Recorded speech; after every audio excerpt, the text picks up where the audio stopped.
Welcome, everybody, to Spirituality Adventures. This is a non-judgmental place to explore spirituality, and we're so glad you're here. This is a viewer and listener-supported podcast, so we greatly appreciate your support. If you're watching on YouTube, be sure and subscribe to my YouTube channel. Be sure and like, share, and subscribe to any of the social media content platforms that you're using. And then if you go to our website, spiritualityadventures.com, you can make a one-time donation, or with a monthly subscription, you'll gain access to our bonus content. We greatly appreciate it. Thank you for tuning in. All right, welcome everybody to Spirituality Adventures. We're so glad you joined us today. And we are so honored to have Sister Miracles with us today. And Sister Miracles and I met in Starbucks just a couple of months ago, like probably in July, maybe, of 2022. And I just started asking her about her work and her ministry and all that. And we had a wonderful conversation. We were in kind of a long line at Starbucks. Yes. So then she gave me her information, and I was thinking that she was going to be in Kansas City for quite a bit longer. But what I've now learned is that she was at the tail end of an 8-year assignment here in Kansas City. And I met her at the very end, and she is now in Brazil. So we are doing this conversation on Zoom while she is in southern Brazil. So, Sister Miracles, thank you so much for joining us on Spirituality Adventures. Thank you for having me. It was a pleasure meeting you on that day on Starbucks for sure.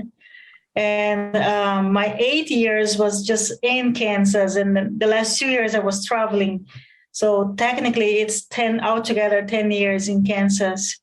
And it was unfortunately that we just met in the very, very end. Right. Yeah. I was hoping to come visit, you in Kansas City and see the work firsthand, right? Right. Well, you can come to visit the sisters. I can give you their number and their address and everything, so you can come and visit them. That'd be good. And if you come back to Kansas City, you have to let me know. Yes, because you're taking me to Joe's. Right. There you go. Good job. I like that. You have learned well. Joe's, we just talked about her favorite barbecue experience in Kansas City, and she said Gates, Zarda, Jack Stack, but her favorite was Joe's. So yeah. So we got to do Joe's. All right. Well, let's start with like where you were born. Obviously most of my audience is Kansas City, but I have people listening all over America, some people from other places, but, mostly, English speakers, obviously, and give us a little window into where you were born and, the family that you grew up in. Give us a little feel for your origin story, if you will. Right. I was born in Brazil, southern Brazil. I lived in my family's house until I was 19 when I joined the order. My home state is pretty much like Kansas City. That's one of the reasons of why I'm really in love with Kansas, because of this. And what is similar? Like why? I think I would say the agricultural part of Kansas, the barbecue.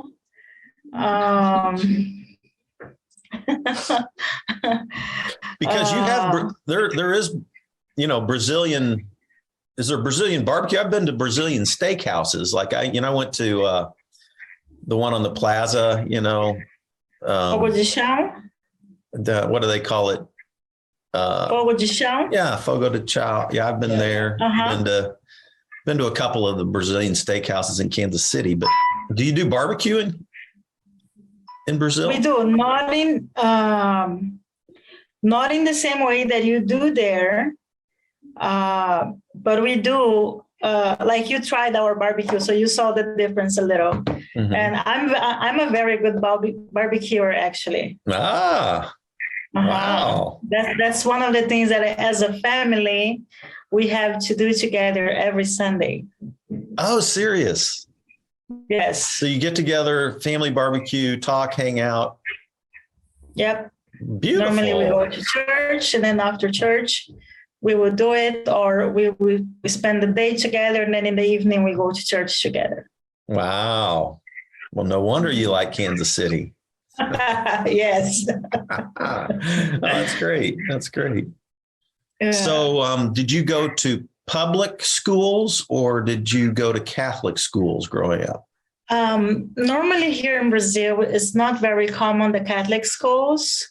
So I went to public schools, and then my faith I learned from my parents and in church, Mhm. Sunday school and catechism. Mhm. Okay. What type of Catholic church? I'm not sure if I'm asking the right question, because I know Catholics, but there are different flavors of Catholic Mhm. churches, right? Mhm, mhm. Like, would your Catholic church like the new Pope? Would they be a fan of Pope Francis? Like I said, you mean my home church here Your in home Brazil? church, yes. It's been a long time since I've been there, but a couple weeks ago I went there to visit, and I would say they do. Yeah. I know sometimes he will say some different things that we're used to here, but we also believe that he is the voice of God for us as our leader. So we have to sometimes just obey, right? Yeah. I've really enjoyed Pope Francis. Mhm. I think he's been very refreshing to. Yes, I agree with you. I agree with you, especially you have to understand his backgrounds and his vision so you can understand what he's saying. Mhm. And as a Latino, I also know that sometimes he's saying something that people are not understanding because of the differences of our Latino way of thinking Mhm. than American and European way of thinking. Yeah. Which country did he grow up in? Argentina, very Argentina. next to Brazil. Uh-huh. Right. Yeah. Yeah. Yeah. So interesting. Well, it had to be a proud moment for South American Catholics, right? To have. Yes, Yeah. it was. Although he's Argentinian, and Brazilian and Argentinians doesn't go along together, but Okay. but yeah, his only problem is that he is Argentinian. Yeah. Right. It's like MUKU rivalry here in the Kansas City, Yes, Missouri, right? exactly. Uh-huh. Yeah, Oh man. Okay. that is exactly right. Yeah. So, what age were you when you began to feel a special call to ministry? I was 19. Mhm. Okay. It was very, very fast. I met the order, and a month later, I joined them. Oh, wow. I'm a type of person that is either now or never. And at the moment that I saw one of the sisters, it was immediately in my heart. That's what I want. Hmm. And I spent a day in prayer. I never did anything without praying before. And all the main decisions I had in my life was always with scriptures. And after praying for, a vigil entire night and opening the scriptures, I realized that this was supposed to be. And I just asked the sisters if I could just come for maybe just for a period of time to see if this was my call. But I never left. So I'm here 17 years later. Wow. Yeah. 17 years. My goodness. I felt called to be a pastor when I was 16. Wow. And and I had been I grew up in the 70s in Kansas City, and I kind of got involved in the recreational drug crowd and really wasn't wanting to be a part of church. My parents raised me in a Baptist church, and I really didn't want to have anything to do with it. And so then I had a pretty dramatic experience with Jesus where I really surrendered my life to Jesus, kind of a thing. And then a couple of months later, I felt called to be a pastor. I preached my first sermon when I was 16 or 17. Wow. So yeah, and I'm a lot older than you. So yeah. But one thing it's interesting we share in common is even though I joined the order when I was 19, I had a kind of wild life between my 14 and 18 years, and I did a lot of things. And one of the things I did was trying to commit suicide. My last thing was this. I tried to commit suicide 5 times. Wow. And the last one was hanging myself in a rope. And I think that's the dramatic moment where I found Jesus. And that's the main reason of why I decided to become a sister. Wow. Because it was impossible for me to be alive. And for the grace of God, I was able to recover very slow. It was a very painful process and moment for me and my family. And it was, I remember opening my eyes and being very angry with God. What kind of God are you that allows me to go through all of this? Don't you understand? I want to die, right?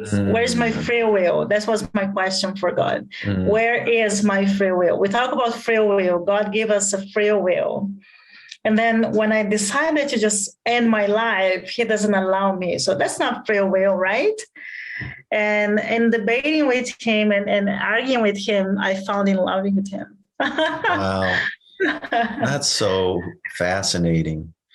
I went through a really hard crisis myself about 3.5 years ago. So way after, 40 years of ministry, then I went through a really dark period where I questioned everything all over again, even though I had been in the ministry for 40 years. So it was a very hard time. I really didn't try to kill myself, but I didn't really want to live, And that was that was just 3.5 years ago for me, which was so strange, to go through a time like that late in life, after having really served Jesus for so long too. What was your, what was it that was driving the suicidal thoughts that you were having? What was it? Was it depression? I think it was a depression followed by a lot of pressure from my work. I was a party planner. A what? Party planner, wedding planner. Okay. Okay. Yeah, but I would do big parties too, shows and events, things like this. Okay. And, financially, I was well. And you probably know this, but when you have a little bit of finances, you have a lot of friends, right? Because technically you can buy your friends for anything. And I realized that I was just alone. By the end of the day, I was just alone. I didn't feel peace. Yes, I had a boyfriend, and unfortunately, he was a cop and he was killed in action.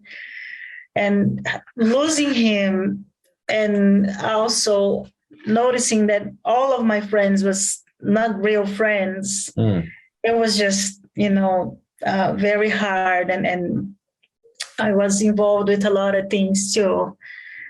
And for this reason, I just said it's better to end my life than to just, have a bad reputation for my family. Wow.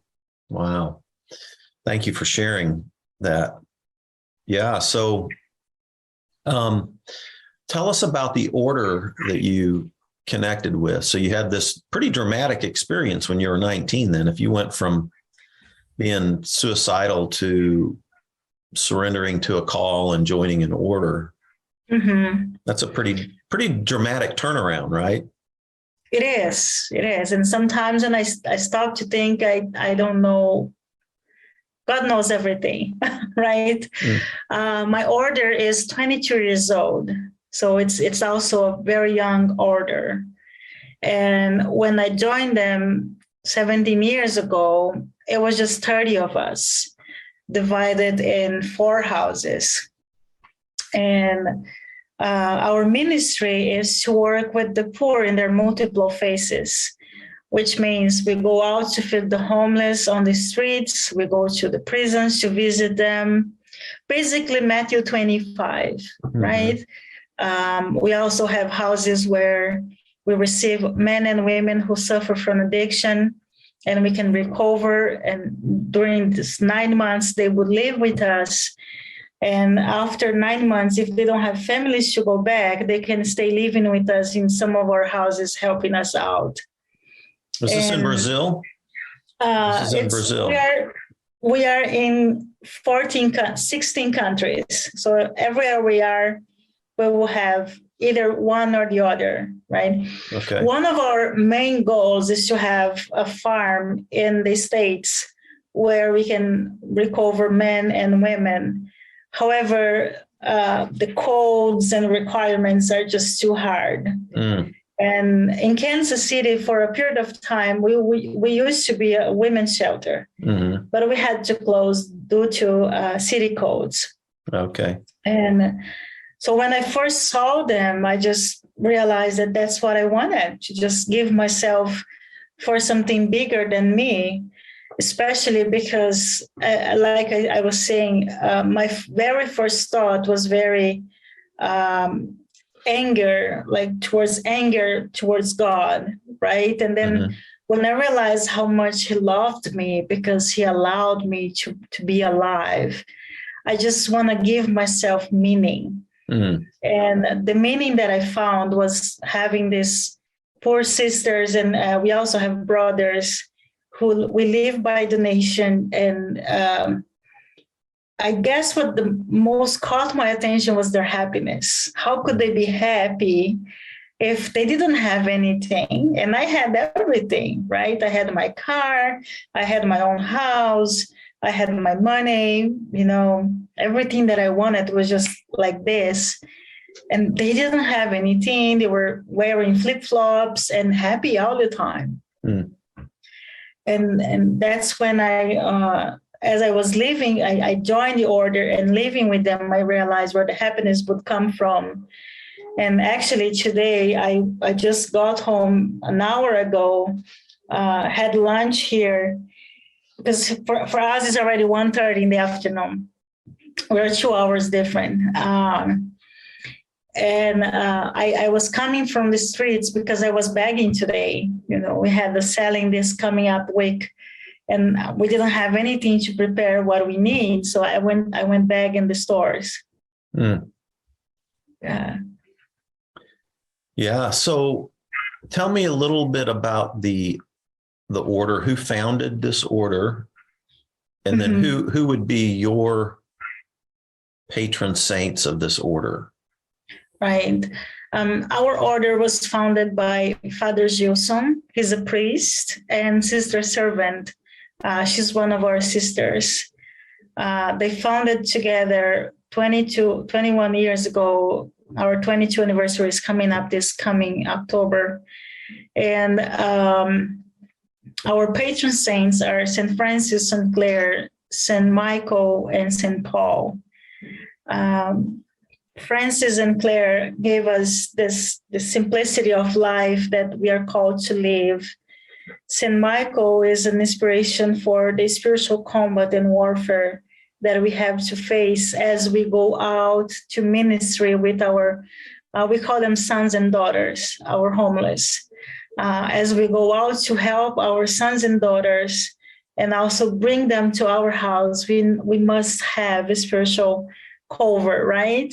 Okay. And St. Paul is because we're also preachers. We go and give talks, and St. Paul is a great figure to teach us how to be a good speaker, right? Yeah, definitely. Well, so for some reason, I was thinking it was St. Francis of Assisi. Yeah, that's him. One of them, Okay. St. Francis and St. Clare. And St. Clare. Yes. Okay, gotcha. Yeah. So one of my favorite saints is St. Francis. Why is that?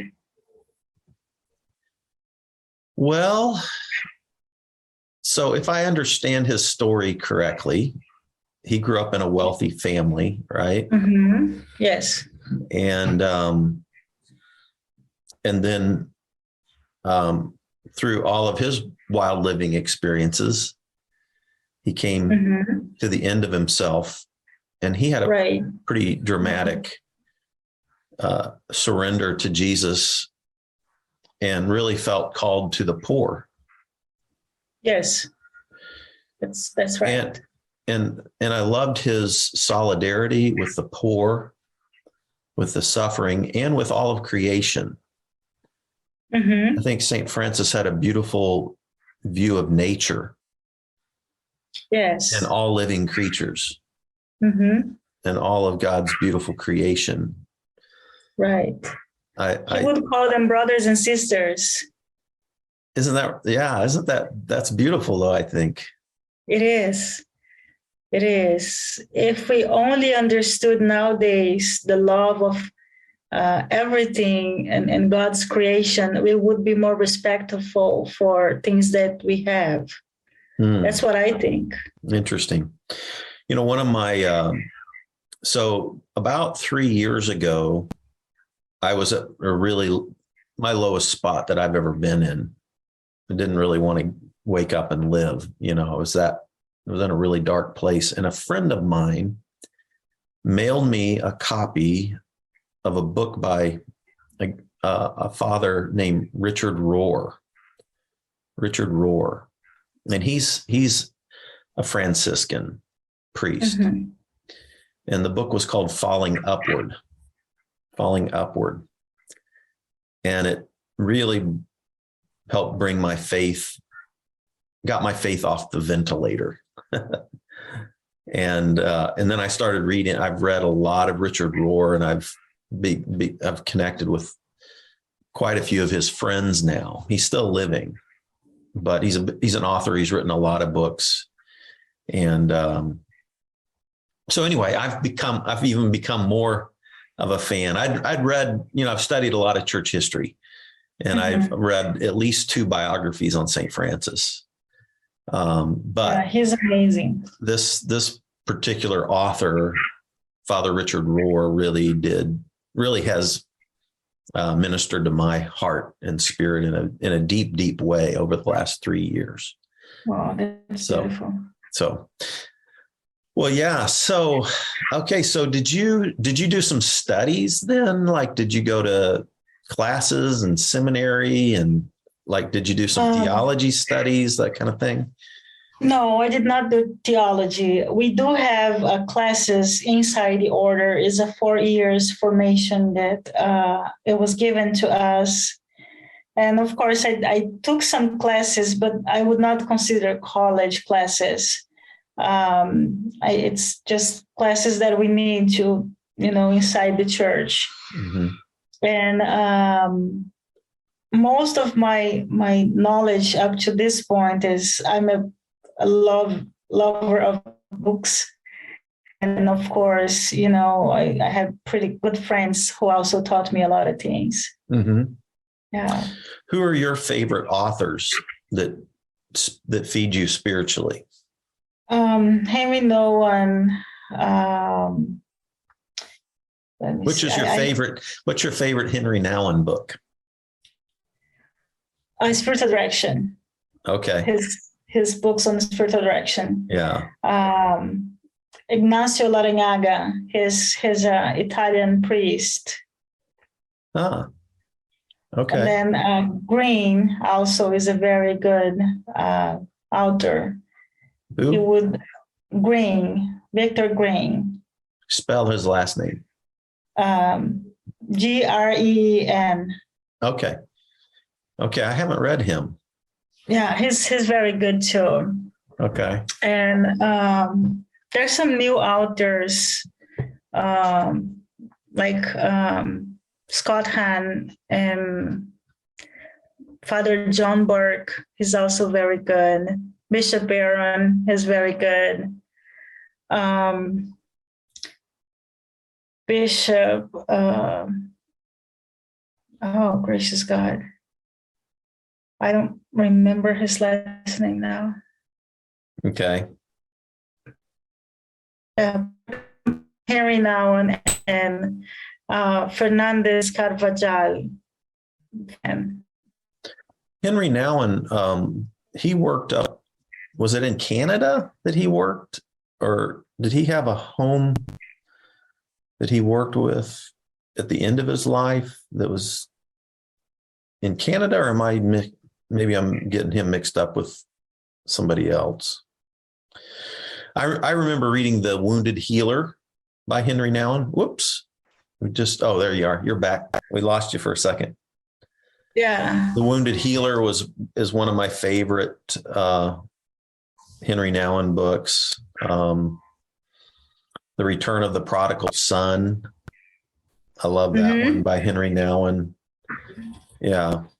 Yeah. He's a wonderful voice. I like the way he writes. I think it's very simple and it's very relatable. Mm-hmm. Right.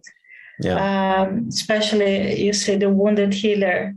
It's when I read it, it really spoke to me at that time. Mm-hmm. Because you can really see that many times we say we're very wounded for many people and many things in life. But when we think about it, yes, Jesus was also wounded and we still wound him. Yes, he heals us in so many different ways. Mm.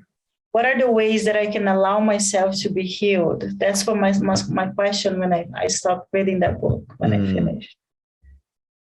Yeah, I like that. Yeah. So so your work in Kansas City, did you come here with some other sisters and pioneer the work in Kansas City? Yes, I was actually the second sister who came to Kansas City 10 years ago.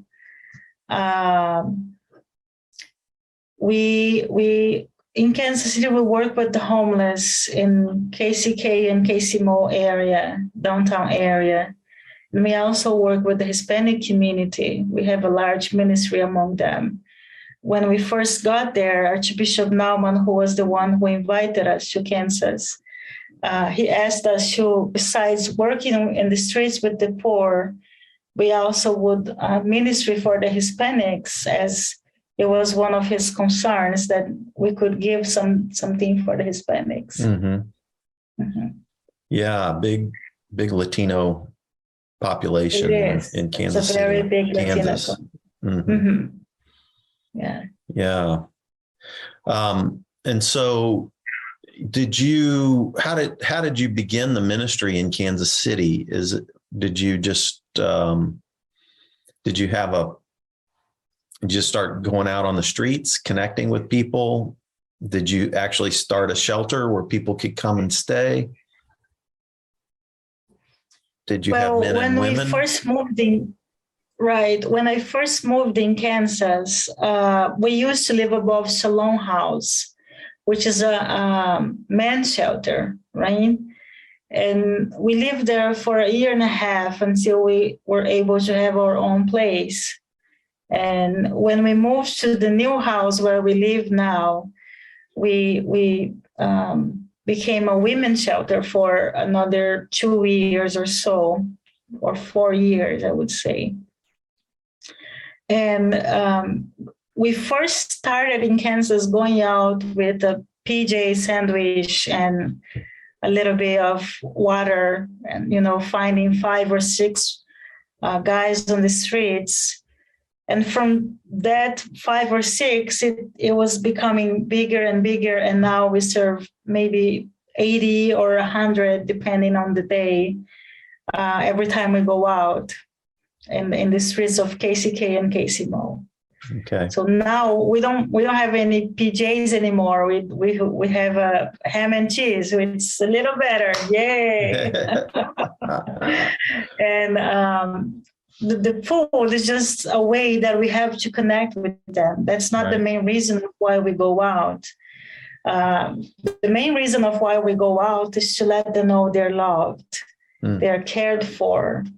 And like I said before, because of city codes, we were not able to continue sheltering our women in our house, but we do partner with some other places where we know, and we accompany those on the streets. And once they want to leave the streets, we will take them to the shelters. What places did you partner with in Kansas City? Sometimes we take them to some shelters in Overland Park. I forgot the name right now. Okay, that's all right. Yeah, right. Mm-hmm. And Simple House, we talk with people from Simple House, Jerusalem Farm. Okay. And there is another shelter in the downtown area. I don't remember the name. I'm sorry. That's all right. It's been 4 or 5 months that I've not. Yeah. Yeah, I was just curious if I knew some of them. I've connected with Car Wu. Did you ever meet Car Wu with Artists Helping the Homeless, or with Bobby Joe Reed at the Healing House? Or sometimes we cross our works and ministries together with Team Jesus. Okay, yeah, I'm familiar. I've heard of them. Yeah. Okay, well, interesting.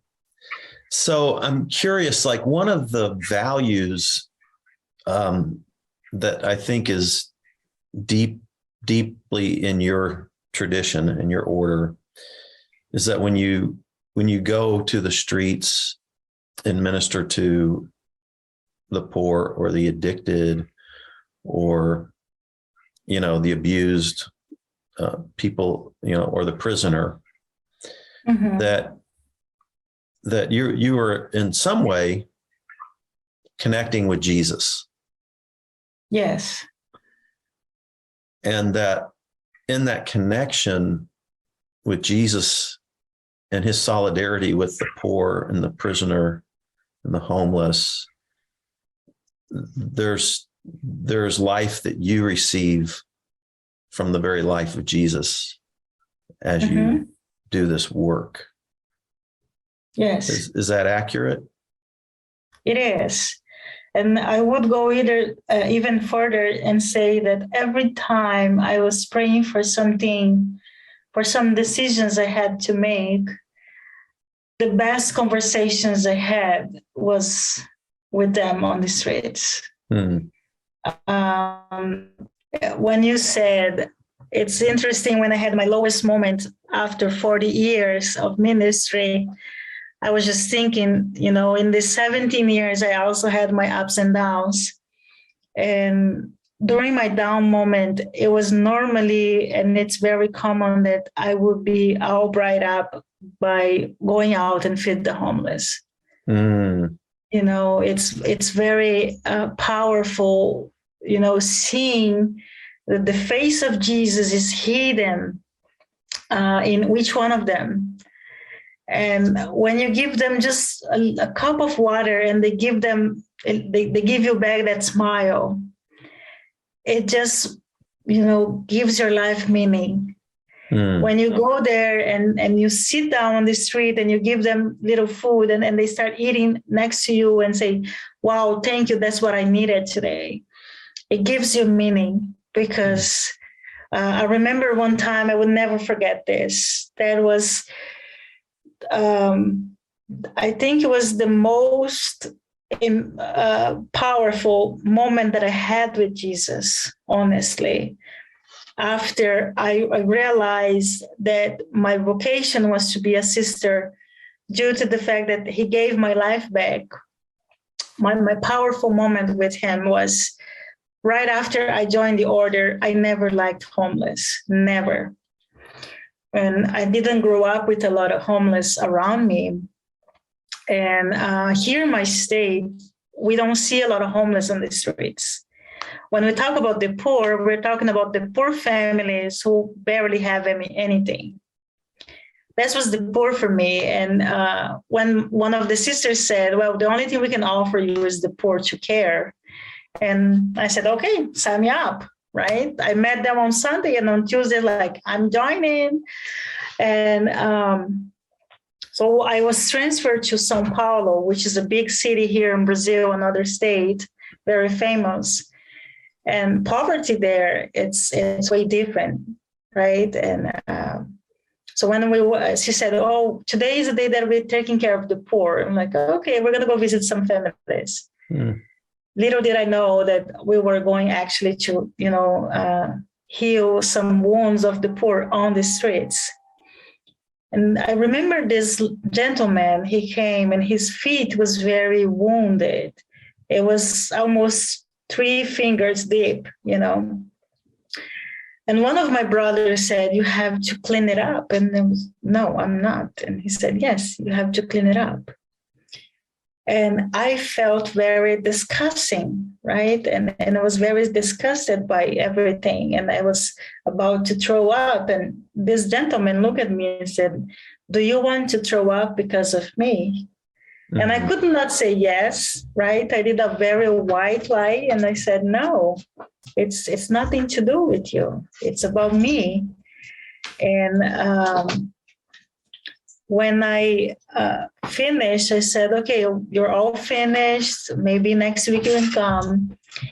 He started crying and said, I want to thank you because never in my entire life someone cared for me like you did. Mm. And that was very embarrassing for me because I knew in my heart what I was thinking. Yeah. And after that day, I realized that that's exactly what Jesus does with us. He knows everything that goes on in our heart. However, at the very end, he would say, never, no one loved me like you do. Mm. And from that moment on, I remember I had 1.5 months in the order. I said, no matter what it takes, I will learn how to love them. And every time my head is going all over the place because of the decisions I have to make or something that I have to do, I will stop with everything and spend some time with them. Beautiful. Just spend time with them, and you're gonna have clarity for sure. I like that idea of the hidden face of Jesus in those kinds of encounters. Yeah. Because in my opinion, it's very easy to find Jesus in church. It's very easy.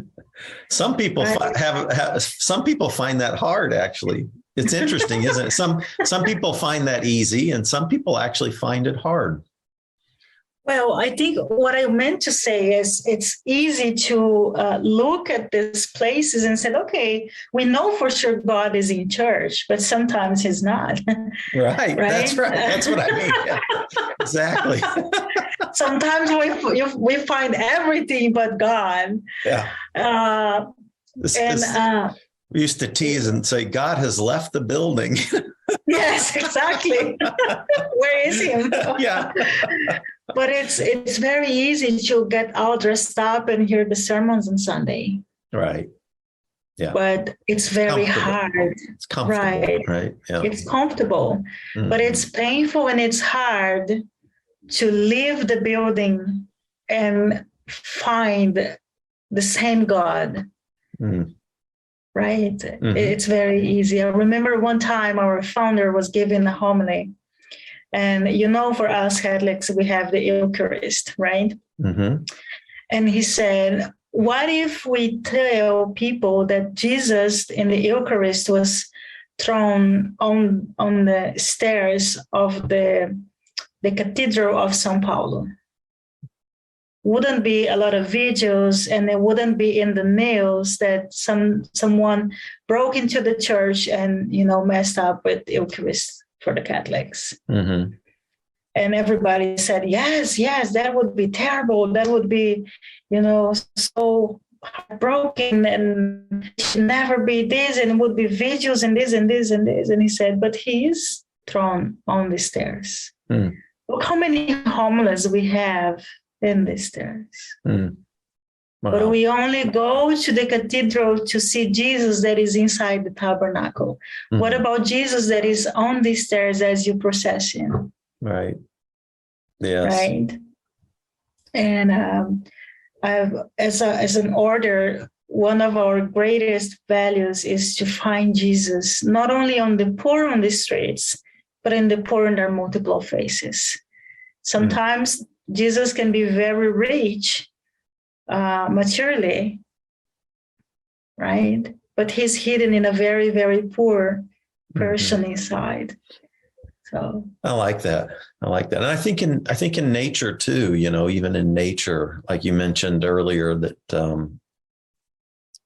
Francis would say that the birds were his brothers and sisters.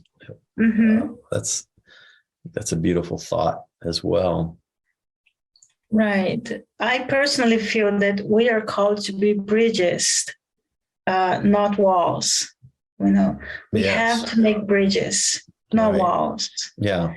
I'm with you. Yeah. And the only way we can make those bridges is just loving. Right. Bridge builders, not wall builders, right? Yes. Yeah, definitely. Yeah. Jesus, the Beatitudes still are just so beautiful in that regard, the peacemaker. Yes. And we connect through that kind of that radical love, and we encounter, I like that hidden face of Jesus. That's really beautiful. In your order, do you follow a certain daily ritual? Like some of the famous orders are like, the Benedictine order, and how you have a daily rhythm to the order of your life. Do you follow a particular daily or liturgical rhythm to your days? Yes. Mainly our houses will be, we'll wake up in the morning, we do our morning prayer, and then we go to mass, breakfast, and then we do the chores of the house. And we divide our ministries from noon to 3. We normally expose the Blessed Sacrament to do our personal prayers. And at 3, we pray a special rosary that we call the Rosary of the Wounds. It was written by our founder to meditate on the 7 wounds of Jesus. And then at 5 or 5:30, we'll do evening prayer. We have dinner together. Lunch and dinner has to be together. And then we close our evenings normally at 8 or 8:30 with night prayers. Some of our houses are formation house, so they don't go very often out to do ministry because they are in formation. The house that I am right now, the rhythm is a little bit different. I'm in a farm, actually. This house, it was designed to be a house for sisters who are either physically sick or need a little bit of time for rest after so many years in the ministry. And so we wake up a little bit later and we don't go out to do any ministry, but we work here in the farm. And on the weekends, we have evangelizations and retreats that we give. So it's more like a retreat center style, where on Sundays people would come to pray. During the week, we would see people come in and pray, but we don't lead the retreats during the week. It's more like a resting place. So basically. Very good. Interesting. Yes. Yeah. Have you traveled? You mentioned in our By the way, it was really fun to do the bonus interview with you. For those of you who want to jump on and be part of our support team, you'll enjoy that. But you mentioned, being here and in Jerusalem, and of course, growing up in Brazil. Have you been to other continents? I went to Africa. Where did you go in Africa? Mozambique. Mozambique? Yes. Okay. We have 4 houses there. So I went there to visit them. I went to, now it's an American continent, but it's Central America. I went to Costa Rica, Guatemala, El Salvador, and Nicaragua. I actually helped to open those mission houses there. I also went to Paraguay, up in the North America, Canada, and I think that's about it. Okay. All right. Beautiful. Beautiful. I'm flying over to Ethiopia here in about a week. When are you flying to Brazil? Yes. Now that's a good question. The only country I've been to in South America is Ecuador. Beautiful. So, but so I've never been to any of the other South American countries. But yeah, you should come to Brazil to meet Jesus on the streets here. There you go. Yeah. Well, I've heard beautiful things about your country. I had a dear friend of mine who served in a ministry down, I think in Sao Paulo, for many, many years, but I never made it there to visit him. So, yeah. Well, beautiful. So what are some of your, what are some of your hopes and dreams here, maybe over the next few years? What are your thoughts? Is anything on the horizon that you're thinking about, or is that more of a day at a time kind of a thing? I think I go more like as life goes. I don't plan ahead, especially because I became a missionary, and in my order, we live by obedience, right? And actually, in 2 weeks, I will know what my future will be, because I will be receiving my new assignment. And so my only hope, I would say, it's more like to be faithful to my call. I'm really looking forward for my 20th anniversary as a sister, especially because when I joined the order I was 19. Celebrating 20 years as a sister means I gave more of my life to God, right? And that's the only thing I really look forward, celebrating my 20th anniversary as a sister. Oh, yeah. I like that. That's beautiful.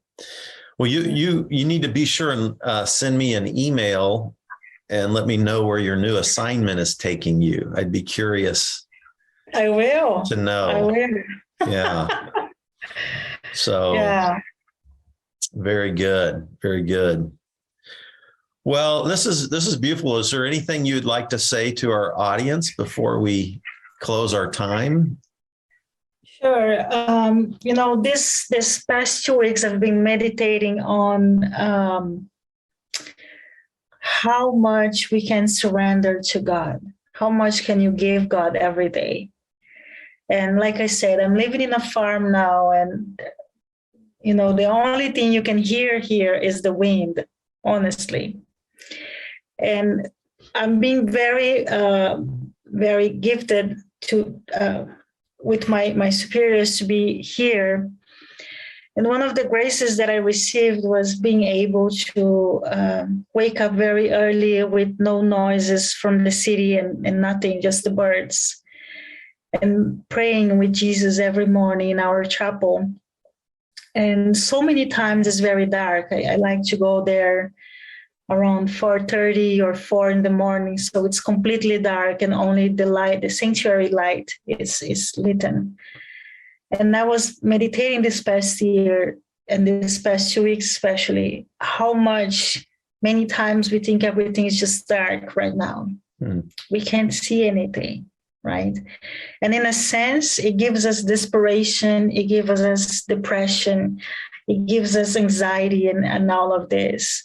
Our society now is filled with anxiety and depression. And in my prayer, I just thought, if we just sit and wait, we just keep looking at that little light that is lit there in the sanctuary. And after an hour or so, the light will come and the day will rise. Right? So I would just say for all of you who are listening to us, I don't know what's going on in your life, but just, sit, close your eyes, and be confident that Jesus is with you and the day will rise again. If today is dark, the day will rise again. Just watch for the sunrise and everything will be fine as long as you sit and wait, sure that Jesus is there. No one is there but Jesus. Just sit and wait. The day will come. Just be patient. It's like that infinite love of God revealed through Jesus as we sit and wait. Yeah. I love that. Beautiful. Well, thank you so much, Sister Miracles, for joining us on Spirituality Adventures. We had a little bit of technical difficulties when we first were trying to connect with our audio, and I thought, oh man, I was like really looking forward to being able to talk with you, and I was like going to be really bummed if we didn't get it, but finally, something happened and we made it work. Yeah. So thankful for that. Thank you so much for taking time out of your day to do this. And are there still some sisters here in Kansas City that are connected to your order? Yes, there are 4 sisters there now. Mm-hmm. Okay. And it's tell the name of it, Sisters of the Poor of Jesus Christ. Of Jesus Christ. And if you Google that, does it show up? It does. We have a website. It's sisterspoorofjesuschrist.org. Okay. Or .com, something like this. And then is the Kansas City order, you can find it on that website there, the group that's in Kansas City? As a matter of fact, yes. As a matter of fact, the website is it's with their maintenance made by the sisters in KC. So okay. All right. So the sisters. So in Kansas, we live very next to Blessed Sacrament Church in Wyandotte County. Okay.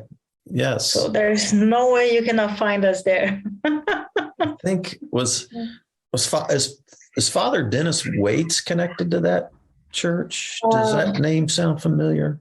Can't remember. It does. He used to be the pastor there a few years ago. Okay. Yeah. And then Father Mark Murtis was assigned pastor there. And now is Father Nick Blaha. Okay. All right. I met Father Waits years ago. We used to be in a prayer meeting together, like probably 25 years ago, something like that. Yeah. But so, all right. Well, very, very wonderful. So the Sisters of Poor of Jesus Christ.org. Yes. If people want to check it out, you can learn more about the order and about the work that's going on here in Kansas City, as well as around the world, 16 different countries in 21 or 2 years. That's pretty amazing. Yes. And you've helped open up several of those. So I did. And God bless you for your work. Thank you. The party planner turned sister. I still plan parties because life is about a party, right? it's the eschatological banquet feast of Jesus. Exactly. And the least of these, right? Yeah. You got it. All right. Yeah. Well, thanks everybody for tuning in to Spirituality Adventures. And thanks, Sister Miracles, for joining us. We will see you next time. See you next time. God bless you. This concludes today's episode. Thanks for tuning in and listening. Remember, if you're watching on YouTube, subscribe to my YouTube channel. Remember to like, share, or subscribe to the social media platform that you're using. And then go to our website, spiritualityadventures.com, and make a one-time donation, or you can subscribe monthly and receive our special bonus content. Thanks so much.